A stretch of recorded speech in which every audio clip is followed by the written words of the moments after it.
যেসব দেশে শরণার্থীদের পাঠানো হচ্ছে বা যারা অ্যাসাইলাম এখানে হয়তো চেয়েছে তাদেরকে পাঠাচ্ছে, সেগুলোকে কি সত্যিকার অর্থে নিরাপদ বলা যায়? নিরাপত্তার মানদণ্ড কে ঠিক করছে? আমরা জাস্ট অ্যানাদার কান্ট্রি।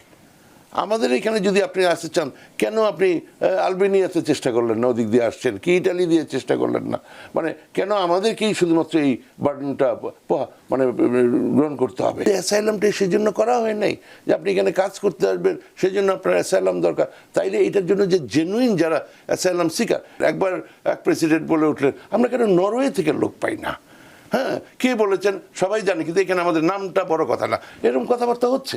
তারা নরওয়ের লোক চায়, তারা মেক্সিকোর লোক চায় না, তারা বাংলাদেশের লোক চায় না। সেফ থার্ড কান্ট্রি এগ্রিমেন্ট যেটা করা হয়েছে, আইনগতভাবে এটা আসলে কি, আর এটি আন্তর্জাতিক শরণার্থী আইনের সঙ্গে কতটা সামঞ্জস্যপূর্ণ, এবং যেসব দেশে শরণার্থীদের পাঠানো হচ্ছে বা যারা অ্যাসাইলাম এখানে হয়তো চেয়েছে তাদেরকে পাঠাচ্ছে, সেগুলোকে কি সত্যিকার অর্থে নিরাপদ বলা যায়? নিরাপত্তার মানদণ্ড কে ঠিক করছে? ধন্যবাদ। সেটা হচ্ছে যে এই যে বললেন যে এই 2025 সালে ক্ষমতায় আসার পরে, এর আগেও উনি আরেকবার আসছিলেন। সেই সময় বিভিন্ন ধরনের কার্যকলাপ হয়েছিল, এবং এবার আসার পরও বিভিন্ন কিছু হচ্ছে। এই যে আপনি যেই কথাটা বললেন, বিভিন্ন দেশের সাথে, এর মধ্যে 22টা দেশের সাথে চুক্তি হয়ে গেছে এখন পর্যন্ত 57টা বা 58টা এরকম। আচ্ছা, তাহলে আরো বেশি আমার কাছে আছে।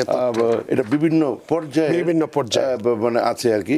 তো এটা আরো বড় লিস্ট হতে পারে, কিন্তু মানে মোট কথা যে লেভেলেই যে কটা দেশের সাথে যা হয়েছে, এগুলো একটা দীর্ঘদিনের নেগোসিয়েশনের ব্যাপার। হঠাৎ করে দেখা গেল যে হোয়াইট হাউসের সামনে দুজন, খুব দুঃখজনক ঘটনা, খুবই দুঃখজনক ঘটনা। হ্যাঁ, দুজন মানুষ, ন্যাশনাল গার্ডের মানুষ একজন মারা গেছেন, আরেকজন খুব ক্রিটিক্যাল কন্ডিশনে আছেন। আর তারপরেই হঠাৎ করে এগুলো বেরিয়ে আসলো। হ্যাঁ, তার না, এটা আগে থেকেই রেডি করা হচ্ছিল, এবং এগুলো যখন এমন একটা পরিস্থিতি সৃষ্টি হলো, তখন এগুলা মানুষের গ্রহণ করতে বোধহয় আরও আগ্রহী হবে না, এরকম একটা মুহূর্ত এখন এই মুহূর্তে আসছে। তো এই হচ্ছে ব্যাপারটা। এর আগের আমলেও বিভিন্ন কিছু করা হয়েছে, এবং যে জিনিসটা করা হয়েছে, কিন্তু এটার মানে আমি যেটা বলতে চাচ্ছি, যেমন এই যে আপনি বিষয়বস্তুটা ধরেছেন অ্যাসাইলাম নিয়ে।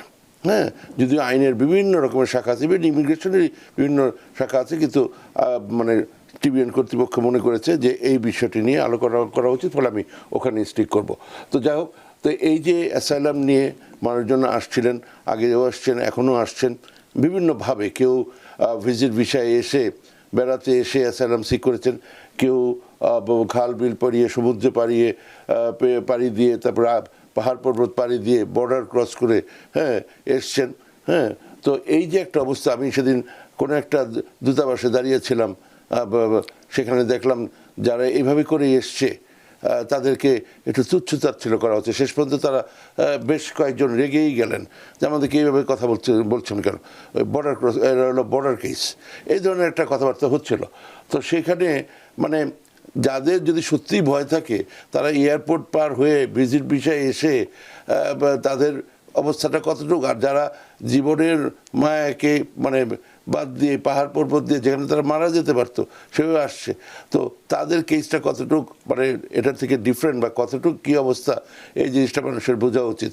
যদি ওরকমই আসতে পারে যে এয়ারপোর্ট দিয়ে সবাইকে সালাম টালাম করে আসতে পারে, তারপরে তার ভয়টা কতটুক, আর যারা এভাবে করে জীবনের ঝুঁকি নিয়ে এভাবে আসছেন, তো তাদের প্রতি ব্যাপারটা একটু সহানুভূতির সাথে মানে সহানুভূতির কিছু নাই, আমার ওনাদের সহানুভূতির দরকার নেই। কথাটা হচ্ছে একটু বুঝে শুনে যেন তাদের সাথে ব্যবহার করা হয় গেল। তো যাই হোক, তো এই যে আসছেন, হ্যাঁ, তখন গত টার্মে যখন ছিলেন, আসার পরে তাদের তো কাজ করে খেতে হবে। মানে তারা জাস্ট বিকজ এখানে আসছেন বলে তারা তো আর পয়সা করে নিয়ে আসেন নাই। যারা অন্যভাবে আসছেন, একটা ভালো কথা, কেউ যদি পয়সা করে নিয়ে আসেন বা আনতে পারেন, কিন্তু যাদের এইভাবে করে আসছেন, এক কাপড়ে চলে আসছেন, হ্যাঁ, তাদের কাজ করে খাবে, এটা ভালো জিনিস। নাহলে তারা করবেন কি, ডাকাতি করবেন, মারামারি করবেন, ছিনতাই করবেন। তো এই যে জিনিসটা ছিল যে আপনি প্রথমে তো আর্লি 90s আপনি আসলেন, যখন অ্যাপ্লাই করে দিলেন তখনই ওয়ার্ক পারমিট এর জন্য অ্যাপ্লাই করে দিতেন একই সাথে, এবং ওয়ার্ক পারমিট চলে আসতো। তারপরে শুরু হলো যে আপনি 150 দিন পরে অ্যাপ্লাই করবেন ওয়ার্ক পারমিটের, যেটা 6 মাস যেতে হবে, তারপরে আপনি পাবেন। সেম ওটা তারা করে দিল 1 বছর পরে। তারপরে বাইডেন সাহেব এসে আবার আগের পর্যায়ে ফিরে গেলেন, 6 মাস পরে এটা শুরু হলো। এই যে এবারে এসছেন ওনারা কিন্তু সেই আর 1 বছরে ফিরে যান নাই, কিন্তু অন্য দিক দিয়ে কিছু করছেন। হ্যাঁ, তো অ্যাটলিস্ট এই জিনিসটা আছে। তো ওইটা করার কারণে ওরা যেটা ভাবছে যে জিনিসটা হয়েছে, একটা ম্যাগনেট কাজ করতেছে। কারণ একটা সময় ছিল অনেক বেশি দিন লাগতো, কিন্তু কোনো এক সময় এসে এটা 6 সপ্তাহের মধ্যে ইন্টারভিউতে এরকম হয়ে গেছিল, কিন্তু সেটা এখন আবার প্রায় 10 বছর লাগছে ইন্টারভিউ হতে। তো এই যে 10 বছর লাগছে, তো এর ফলে কেউ কেউ হয়তো ভাবলেন যে একটা অ্যাসাইলাম সিক করে দেই, হ্যাঁ, তার তেমন কোনো কেসও নেই সে, কিন্তু ওই যে ওয়ার্ক পারমিটটা পেয়ে যাবেন, 10টা বছর কাজ করলো, তারপরে কোর্টে যাবে, সেখানে 5-6 বছর ইজিলি। তো এইভাবে করে মোটামুটি 20 বছর যদি থাকতে পারে, তাহলে উনি আর এখানে থাকতে যাবেন, উনি দেশে চলে যাবেন। তো ফলে এর মধ্যে এগুলা একটা ম্যাগনেট হিসাবে কাজ করে। তো বিভিন্ন সময় এটা হচ্ছে প্রশাসনের পক্ষ থেকে যদি আমরা বলি যে এটাকে দেখি, তাহলে যারা অন্যান্য মানুষ যারা আছে তাদেরও তো একটা ক্ষোভের ব্যাপার আছে। তো সেই পরিপ্রেক্ষিতে আমি বলবো যে অতটা ক্ষতি এখনো হয়ে যায়নি, তারা এখনও ওয়ার্ক পারমিট পাচ্ছেন এখনও। হ্যাঁ, মানে 2016 সালে অ্যাপ্লাই করেছিলেন, 15 সালে অ্যাপ্লাই করেছিলেন, তাদের ইন্টারভিউ হয় না, এরকম বহু নজির আছে, আমাদেরকে সু করে ডেট আনতে হচ্ছে গেল। তো কিন্তু এই যে জিনিসটা যেটা আপনি বললেন, এটা বহুদিনের নেগোসিয়েশনের ফলে আস্তে আস্তে এই জিনিসটা করা হয়েছে, এবং আমি শিওর এটা আজকের থেকে শুরু হয় নাই, এটা আরও আগের আমলের থেকে শুরু হয়েছে, যে বিভিন্ন দেশে, হ্যাঁ, কারণ ওই যে বললাম যে এই যে একটা ম্যাগনেট হিসাবে কাজ করে, যেখানে অ্যাসাইলাম এখানে এসে পৌঁছাতে পারলেই আর পাঠায় দেয় না, তারপর ওয়ার্ক পারমিট পাওয়া যায়। এই যে জিনিসটা বন্ধ করার জন্য, যে অন্যান্য জায়গায় যদি কেউ সে কানাডা দিয়ে আসবে, কি মেক্সিকো দিয়ে আসবে, বা অন্যান্য যে সমস্ত দেশ দিয়ে আপনি আসবেন, সেই সমস্ত জায়গায় আপনি চেষ্টা করেছেন কিনা থাকতে, মানে তারা তাদেরকে দেখাতে চাচ্ছে আমরা জাস্ট অ্যানাদার কান্ট্রি। আমাদের এখানে যদি আপনি আসতে চান, কেন আপনি আলবেনিয়াতে চেষ্টা করলেন না, ওদিক দিয়ে আসছেন, কি ইটালি দিয়ে চেষ্টা করলেন না, মানে কেন আমাদেরকেই শুধুমাত্র এই বার্ডেনটা মানে গ্রহণ করতে হবে? তো ফলে তারা বিভিন্ন দেশের সাথে, এবং এটার বিভিন্ন স্তরের একটা আছে, একটা হচ্ছে সেফ কান্ট্রি বলে ওদের এখানে আপনি আগে চেষ্টা করছেন, এই একটা। আবার আরও গ্রুপ আছে যাদের রিমুভাল অর্ডার হয়ে গেছে, তাদের ধরেন পাসপোর্ট কোনো কারণে পাচ্ছে না, হ্যাঁ, সরকার থেকে তাদের পাসপোর্ট নেই, বাংলাদেশে পাঠালে বাংলাদেশে যেতে পারছে না, তখন তাদেরকে অন্যান্য জায়গায় এরকমের রাখার একটা ব্যবস্থা করা হচ্ছে, যে এই দেশে না আরেক দেশে গিয়ে। তাতে করে এই যে একটা অনীহা সৃষ্টি হবে, যে ওখানে গেলেই থেকে যাওয়া যাবে, এই ধরনের যে ব্যাপারটা, সেইটা বন্ধ হবে। কিন্তু যারা জেনুইন, এবং এই জন্য এই বাইডেন সাহেবের আমলে সিএলপি নামে, হ্যাঁ, এই ধরনের আরও কিছু রেস্ট্রিকশন আসছে। তো এটার যে মূল ব্যাপারটা আপনি যেই তথ্যগুলো দিলেন, এটার ব্যাপারে একটাই জিনিস হচ্ছে যে এটা কমিয়ে নিয়ে আসা, এই ধরনের যেই স্রোতটা, হ্যাঁ, বিশেষ করে গত আমলে বহু মানুষ, এবং তারা ওপেনলি গভর্নমেন্ট থেকে বলতো এরা কাজের জন্য আসছে, কাজ শেষ করে কি চলে যাবে যখন সিজন শেষ হয়ে যাবে। কিন্তু অ্যাসাইলামটা সেই জন্য করা হয় নাই যে আপনি এখানে কাজ করতে আসবেন, সেই জন্য আপনার অ্যাসাইলাম দরকার। তাইলে এটার জন্য যে জেনুইন যারা অ্যাসাইলাম শিকার, এটার মেইন ব্যাপারটা হচ্ছে আপনার মধ্যে একটা ভয় কাজ করতেছে। আপনি এই অ্যাসাইলাম এর আইনটা করা হচ্ছে যে সমস্ত মানুষের জন্য, তারা অত্যন্ত নির্যাতিত মানুষ, তারা বছরের পর বছর জেলে ছিল, তাদের হাত পা ভেঙে দেওয়া হয়েছে, তারা বাইরে এসে তাদের ফ্যামিলি মেম্বারদেরকে চিনতে পারছে না, এরকম একটা অবস্থা।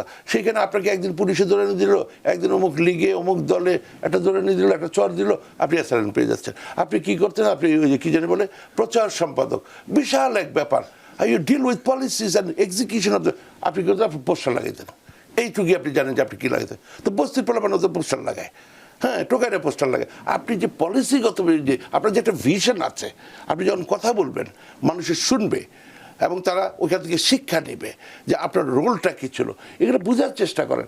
তো এইরকম যদি হয়, তখন তারা কি মেসেজটা পাবে।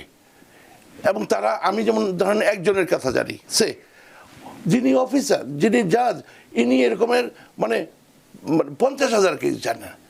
তো এইভাবে করে একটা স্টেরিওটাইপ যদি, হ্যাঁ, আমার কথাবার্তার ধরনটা কী হচ্ছে আমি নিজেই জানি, রুরো উনি কথাবার্তা জানে না, ইত্যাদি ইত্যাদি। আপনারা যদি কেস করেন, ঠিকমতো কেস করেন, হ্যাঁ, আপনার মানে একদিন একটা চর খেলেন আর আপনি asylum, this is not what asylum is about. হ্যাঁ, তারপরে আপনার বাড়ি নিয়ে গেছে, আপনাকে মানে ব্যাপারটা হচ্ছে বিভিন্ন, আপনি একটু পড়াশোনা করে, এবং এগুলো সব পাওয়া যায়, রাস্তাঘাটে পাওয়া যায়, ও অনলাইনে পাওয়া যায়। যে উকিলের কাছে গেছেন সেই উকিল জানে কিনা আগে দেখেন যে এইটার ব্যাপারটা কি। It is not about green card, it is not about আপনি ম্যাকডোনাল্ডসে কাজ করবেন, ফ্যামিলি চালাবেন। আপনার একটা পলিসি, আপনার একটা ভিশন আছে। আপনি যখন কথা বলবেন মানুষে শুনবে, ওই অফিসার শিক্ষা দিবে। আপনি বাংলাদেশ সম্পর্কে জানেন, সে জানে না। সে এখানে আমেরিকান অফিসার হতে পারে, জাজ হতে পারে, he is not an expert, she is not an expert. আপনি এক্সপার্ট, আপনি ফেস করে এসছেন, আপনি কথা বলবেন, উনি বিশ্বাস করবে। বিকজ আপনি যখন কথা বলবেন, কথার মধ্যেই বের হয় যে আপনি সত্য কথা বলতেছেন না মিথ্যা কথা বলতেছেন।